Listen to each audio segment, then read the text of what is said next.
Why do you keep writing about me? My wife asked. My wife this, my wife that. I never asked to be in any of your stories. You're not in them, I said. Yes, I am, she said, and pointed out a couple where the narrator talks about my wife. That's not you, I said. You wrote the story, she replied. If it's not me, then who is it? The narrator isn't necessarily me, I explained. Just because the narrator writes in the first person doesn't make him or her me. What do you mean her? My wife said. How can a narrator who writes about my wife be female?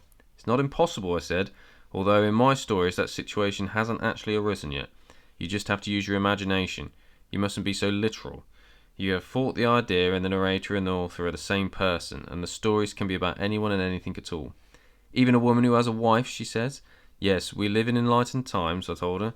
You may think so, my wife said. I think we're living in an age of darkness. That's something I also address in some of my stories, I said. That's a possibility. It's a racing certainty, if you ask me, she said. Anyway, getting back to the point, I want you to keep me out of the public view and you make me look and sound stupid.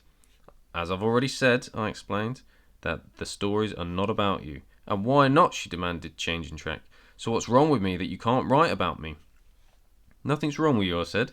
If you loved me, you would write about me, and write nicely, she said.